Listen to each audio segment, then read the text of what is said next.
Okay, cool. So, you know what, before we do this, because I'm awkward. All right, so my name is Bri, and today on LongIslandSound.love, we are going to interview Scatterbrained about their upcoming stay-at-home fest with STATTfest. So, hey guys, how you guys doing? How you guys holding up during everything that's going on right now? We're good. How are you? I'm pretty great, trying to keep a level mind with all the chaos that's been happening, trying to, readjust my schedule based off of everything that's, now different from my normal schedule. Right. Yeah, break the norm, right? Same. My sleep schedule's all over the place. I'm more of a night owl now. I don't know what time is anymore. Oh God, I don't know what sleep is anymore. I think I slept the first time longer than an hour last night. That was fun. Wow. Oh my God. I'm the exact opposite spectrum. Sleeping like 14 hours a day. Catching up on all that beauty sleep.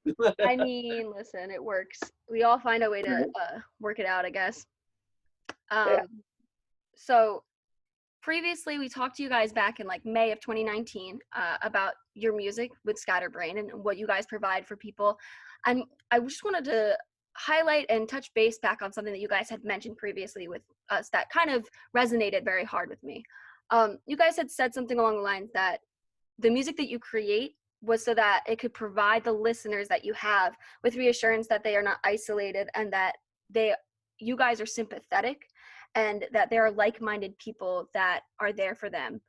Now, during this time where we are isolated and we are quarantined and we are so by ourselves, is there anything that you would want to elaborate on that has kind of rung true even more now, so that we are isolated by ourselves and isolated with our own minds? Absolutely. A lot of the music that we create and a lot of the lyrics that we write stems from a place internally before all the COVID experiences and pandemics, where we would, at least for myself, my own experiences, I would always seclude myself internally and in the physical sense.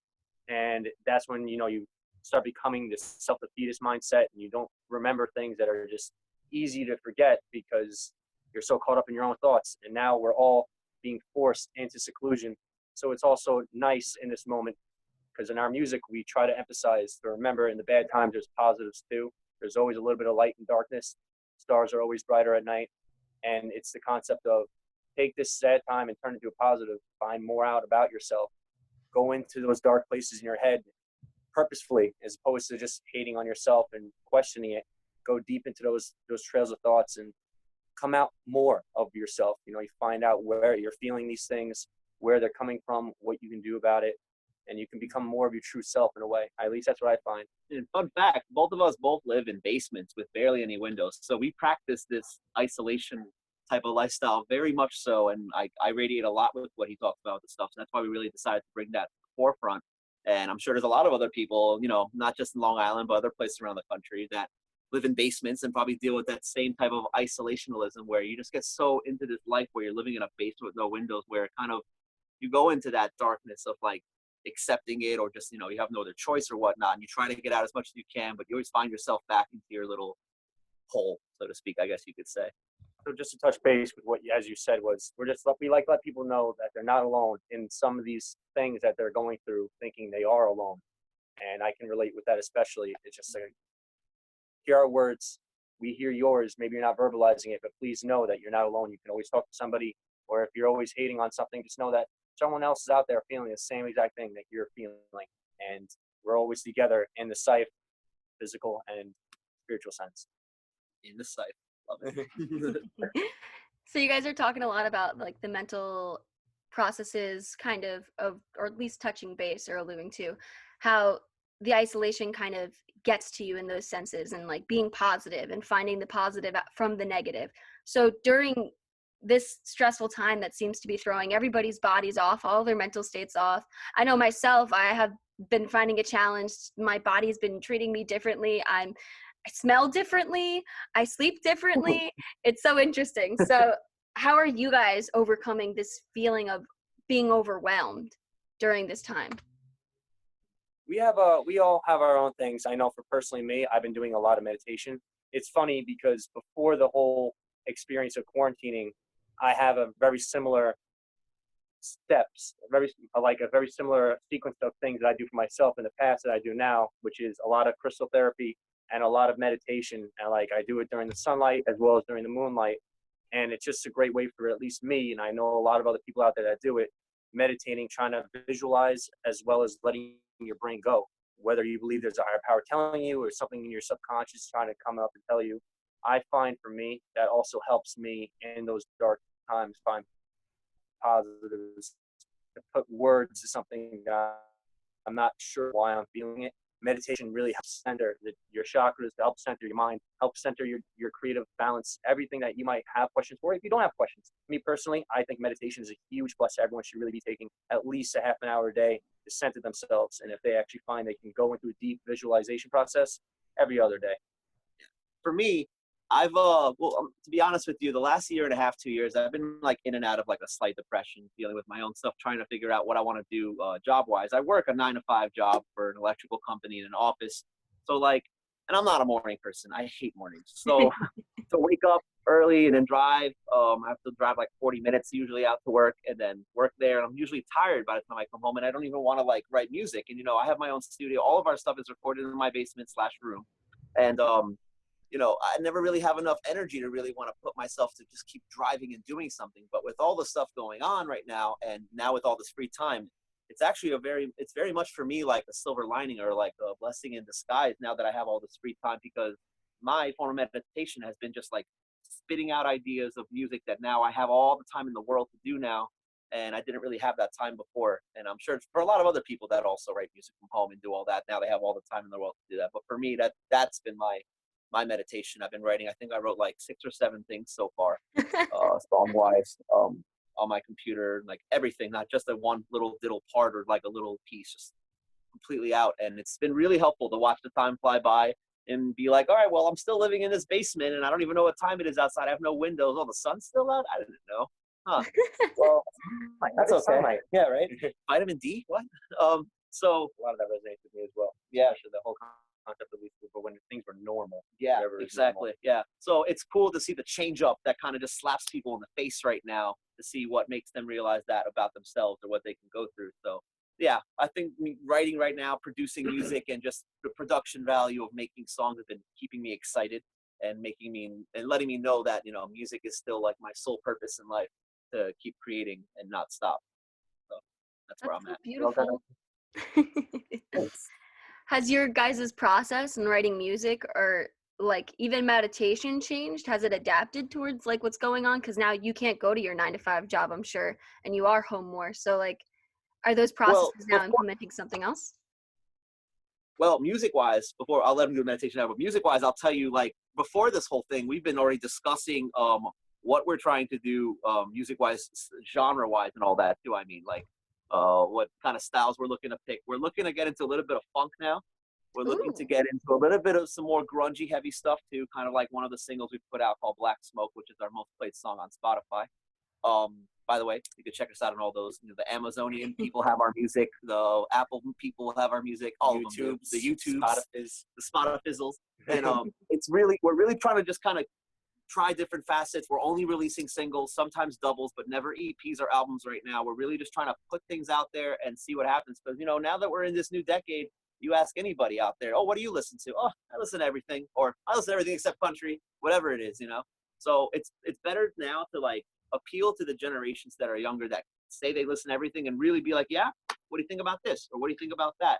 And see where we go from there. And considering we're only a year old still, we're still trying to like push the boundaries on what it means to like be a multi-genre band and not just kind of put yourself into one little category. Kind of the reason why we named ourselves Scatterbrained was so that we can just be versatile, scattered all over the place like that, But if you look up Scatterbrained on like a Google definition, it literally means just somebody who's lacking of concentration and they're super disorganized. And I'm like, yeah, I mean, that's kind of me. I guess you could say the lazy Taurus in me. But at the same time, I like to see it more as scatterbrained. Like my brain is in so many different places. Come join me in all these different locations it goes to and see which ones you like to go to. Especially for the purpose of what's happening right now, our writing process has definitely been affected because we're used to sitting in a room together, coming up with ideas, just spitballing, sitting for hours, and now here we are separated. This is the first time I've seen Andrew in a month, So, yeah. And so, we try to talk on the phone and Zoom and whatever it is.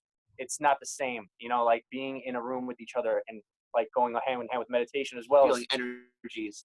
Exactly. Feeling the energy. And I have a heightened sense for my energy. So like with the meditation stuff, especially just feeling things change in the universe and what's happening right now, I can definitely pick up on that. And not that maybe it'll affect me as who I am, but it definitely takes its toll, and you have to make adjustments, whatever it is. For me, like I do use stones and crystals, so I do change alignments and everything like that as far as what I'm feeling in the universe. Or let's say we're talking on Zoom to create music, trying to find new ways to induce creative thoughts. It's different types of conversations as opposed to body language and sitting there and sitting on a computer, touching computers, the keyboard together, having to send stems back and forth. It's a learning experience, but we're also lucky because we're still in that cusp of the millennial generation where we're able to handle the technology and everything like that. So yep, absolutely. It's a blessing in itself. I hope everybody can find a positive in what's ever happening right now, because there is going to be a lot of positives that come from this. It's going to be hard to see right now because it's happening in the moment. Yeah. But I think someone can always relate to, in the hardest times you go through, find yourself learning the most from those experiences down the line. You look back 2 years ago, wow, I actually learned a lot about myself or how to handle things now because of that. I think we're going to have a lot more mental strength moving forward. To follow this whole theme of positivity that we've got going on here, I freaking love it. I love using crystals myself. I actually have some amethyst sitting around me right now. Literally,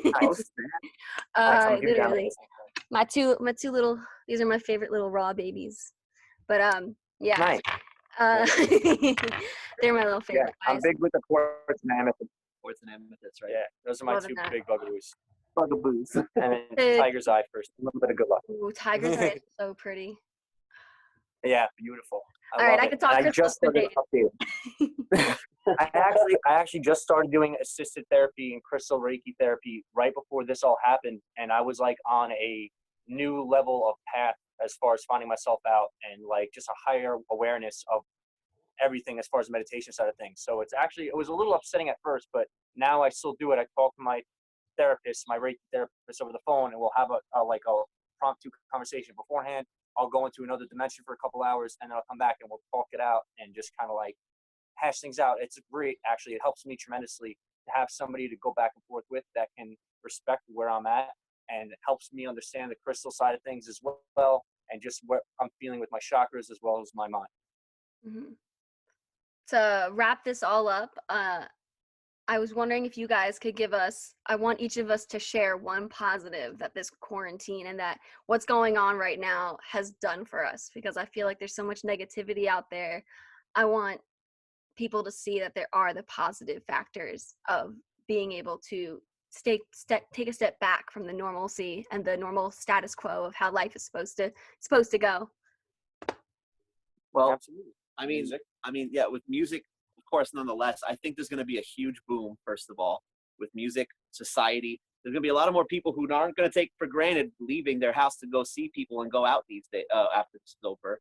And a big one for me as an earth sign, I love the fact that Mother Nature is really healing right now. Mother Nature is really taking a nice, big, deep breath, and there's not a lot of pollution happening, and waters are starting to clear up in some places, and the pollution in the air on some of the radars you see. Like I said, I don't like to believe everything I see, but at the same time, it makes sense to know that, common sense to see there's not many cars out, so there's not many people causing a lot of fuel emissions out into the air, which is really good for the environment. There were dolphins swimming in Italy's canals. Yeah, in Venice. The cleanest the water's been in 60 years. Yeah, that's amazing. That's really cool, and it's just really good to know that, once, give it another good couple of weeks from where we are now from when we started quarantining and everything, the air is going to be just that more cleaner. And I'm already looking outside right now. I can see on the trees in my backyard, there's already leaves starting to bud. You can see bits of green already starting to come out. So it's good to know that, like, as we're going into the air being more purified now, Mother Nature is also coming alive as well in the typical spring season, as it should. So I don't think people should take that for granted, and you should go outside as much as possible now more than ever and just breathe, Mm-hmm. I also think, as far as like just what I've been thinking about religiously, is also what's going to come from this. I found that, like, before all this happened, people were maybe becoming a little more recluse or not appreciating the things that were going on around them. So I feel like now people are going to be more inclined to be going out and seeing each Like other what- more. that's what I said, Yeah, literally. And so like the environment, Mother Earth actually responding, because I also believe the COVID experience is something connected with Mother Earth. I'm not going to get too deep into that, but it's kind of all the healing that's happening, a positive everybody could take from this, figuring themselves out, finding what makes them tick, appreciating each other when we actually can come back together. I think everyone's going to be a little more tech savvy as well, so it's also going to help change the way things happen. I feel like there's going to be a big change in business in the side of making money and just people figuring out what works best for them. We really are going into a new age, though, with everything. Really? I mean, I already have like, some of my friends joking around saying BC. You know, we have BC and AD. You know, Yeah. they've got BC and AC now, before Corona, after Corona. Like, and it's true, though. I think it's really going to be like that for a little while. So long as this is going to let up for the next couple of months, it's going to really, really hit people mentally, physically, spiritually on every level. And then once they're out of it, it's going to, like I said before, it's just going to be such a big boom. And I'm really excited for it. I wish this would end sooner so that way we can enjoy summer, you know, but who knows what it's going to be. That's another beauty. People usually get seasonal depression. So right now, I mean, it kind of came at the best time. Everyone's like a little bit on the sadder side with winter. Now we all had a recluse. You got extreme sadness. But as it gets nicer, hopefully this all goes away. So you're going to get extreme happiness in the summer and springtime now. Yeah, for sure. Oh, absolutely. My positive outcome from this entire thing is I'm a bit of a workaholic. I don't kind of stop. So I don't ever hit that pause button for myself. So doing this has been a big, like, taking a step back and being like, oh my God, I'm not going to work. So what am I doing with my time? And trying to find like different things to do to fulfill the little time allotments. And again, like I get with the darkness and with seasons changing, like my mood tends to change and whatnot, but like I've got some high ass fucking windows over here, and like there's so much light coming in my room, and it just creates this sense of happiness. And I really feel genuinely that I'm taking care of myself and my mind and my body more. I created this painting, like so cool, so fun, so interesting, like just trying to Let's say don't be a prick. don't be a prick. It says don't be a prick. I love it. It's so cool. Have you noticed that your diet's changed at all? My Has your diet? diet changed? Yeah. Yeah, I've actually I usually eat turkey, but now I've seen an increase in eating turkey, and also I have cut back on like caffeine intake, and like I've been drinking more of my favorite is honey vanilla chamomile, like caffeine-free tea, some honey, doused in honey. So I see that like I'm drinking more water, and I'm like taking that intake more seriously. No, I agree awesome. completely. That's kind of where I'm at as well. I've been doing a lot more water. Obviously, we're not going out to get food as much, so I'm doing a lot more home cooking. I like a very Mediterranean style. I do a lot of fish and a lot of vegetables, like a pescatarian diet. Mm-hmm. Pescatarian? No, just kidding. And, you know, just kind of like being more weary. Like, even like I'm a cigarette smoker. I smoke tobacco, but I don't even buy cigarettes anymore. Now I'm buying loose tobacco and rolling. Where's your pipe at? I got my. He's got a little Gandalf pipe, and he's got a little bag of tobacco. Like, I went to Italy I went to Italy last April, and I went to go visit my family there, and they're in really bad shape, by the way, over there. My uncle passed away 5-6 days ago from this, which, you know, we dedicated our last song in the stream that'll play after this. We dedicated our last song to him and all that, but we lost him 5-6 days ago. But anyway, everybody in Italy, everyone our age, you know, they all just have a pipe and a bag of tobacco, and they just roll. They either roll their own joints or just pack their tobacco. Look, just like that. Amazing. It's I don't know what's healthier or not. I don't really smoke cigarettes, but doing anything like that, anything in moderation, I believe truly is okay, as long as you're weary of your own personal health and you're not overdoing anything. Obviously, cigarette smoking isn't. I'm not an advocate for everyone doing it, but not 1% of usage of heroin is acceptable, though, or meth, or speed, or those things. Those things never, ever, ever, not even 0.1%, okay? Whatever works for you. Whatever works for you. We have different sides of things. I'm not saying go do it, but if it makes you happy, God bless you. We don't do that. Scatterbrained doesn't do that. No, I'm not saying I do that. I smoke the back. That's it. The back. So on that note, I'm going to close out the interview, and I'm going to thank you guys for interviewing with me today, and it was such a pleasure, and I really hope that you guys are safe, happy, and healthy through all of this. We wish you the same, as well as everyone watching. We all hope that you pull a positive out of this as well. God bless you. Well. Thank you guys so much, and we hope you enjoy our performance. Thank you.